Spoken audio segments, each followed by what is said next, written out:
What's going on, my people? Ndizera yuko mumeze fresh. This is your boy LB.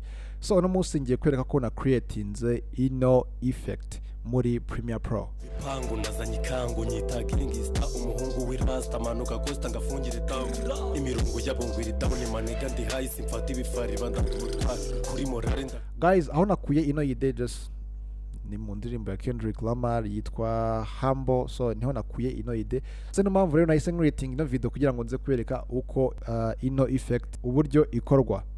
Simple trick. So reka dusimbukire muri Premiere Pro turebe uko bimeze. Alright, so nkuko urimo kubibona hanga muri timeline yanjye mfite clips ebyiri, okay? Ni zimwe ariko ziratandukanye nkuko urimo kubibona. Iyi ngiyi ya mbere still ni subject n'ubundi nafashe close up irimo kuririmba, okay? And then iyi ngiyi ya kabiri nayo irimo kuririmba ariko birimo kuririmba the same song ariko icyo bitandukaniyeho ni look cyangwa se ibyo bari bambaye. So nuvuga ngo iyo umaze gushutinga zino clips za guys kuri the same position, okay, kuri the same nyine ibintu byose ari bimwe ariko icyo bitandukaniye urabona ko ni imyambaro yonyine gusa. So icyo uza gukora uraza kuzigerekeranya gutya, okay, and then nimara kuzigerekeranya ndatanze hano kuri opacity inze kugabanyaho uno mubare kugira ngo inze kumakinga sure yuko hano biringaniye neza nkuko urimo kwibona hanga ntago biringaniye neza. So ndaza gukoresha ino position, okay, inze mere nkaho mbiringaniza neza guys nkuko urimo kwibona ukuntu bimeze hano gutya, okay. Nze nzamure gato byibuze hano guys ubona yuko bimeze fresh ariko turaza no kubicekinga nyuma turebe yuko byaringaniye neza, okay. Nimara gukoresha izino position zanjye ndatanze hano kuri effect inze gusacinga rino jambo bita crop, okay. So ndaza kuriterura rero inze kurishyira hano hejuru y'iyi clip yanjye guys, okay. Ariko turaza kureba n'ubundi buryo wakoresha udakoresheje crop, okay.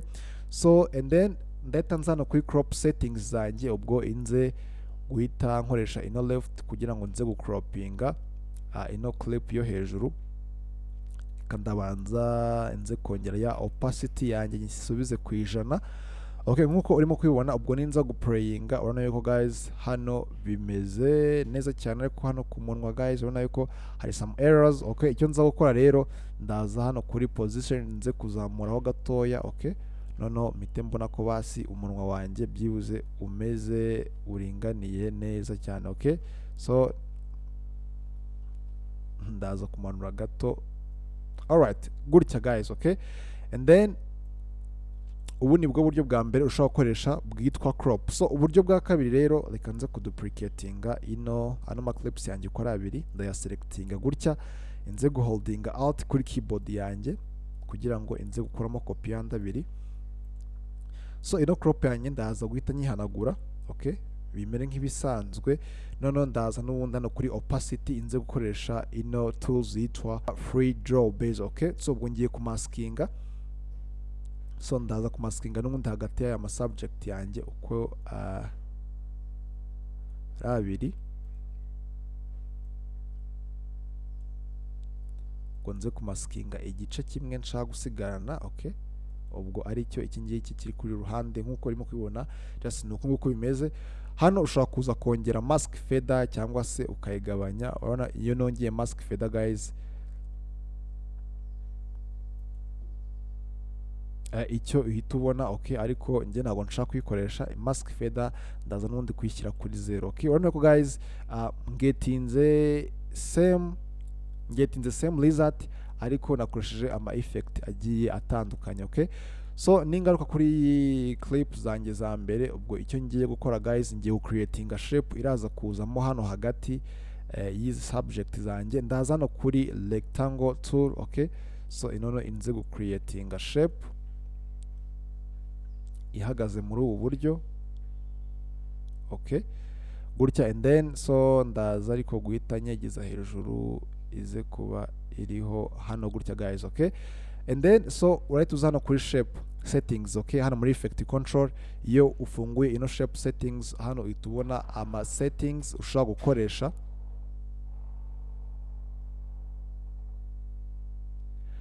Settings ushaka gukoresha, okay. Hano iyo ushaka uza guhindura color, okay, ya shape yawe nkuko urimo kubibona ariko ngiyewe ndaza gukoresha umweru, okay. Nanone nze ku extendinga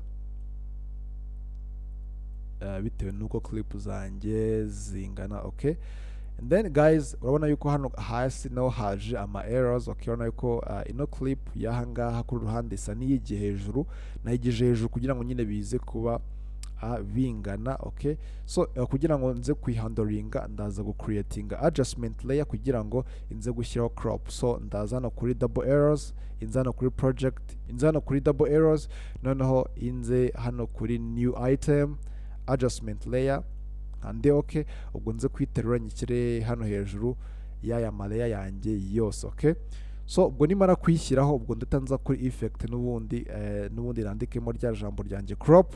So inze kuyishyira kuri ya adjustment layer yanjye. Hano kuri crop mba mfite settings left, top, right, bottom. Okay, kuko nshaka kuyishyira hasi no hejuru ubwo ndaza kuri bottom, inze gushyiraho nka gatatu, inze kuri top, inze gushyiraho indi na gatatu. Biba bigomba kuba bingana. So nk'uko urimo kubibona rero guys, urabona ko ya error mbashije kuyihandoringa neza cyane. And then so ikindi guys aricyo nacyo cya nyuma, urabona ko zino subject cyangwa se ino character yanjye urabona ko ari imwe. And then iyo ubishaka uba ushobora guhindurira indi look. Okay, so n'urugero reka nze guhindura look y'iyi character ya mbere. Okay, ndaza hano kuri layer ya kabiri kuko niyo layer ya kabiri yayo. Okay, yego nibyo.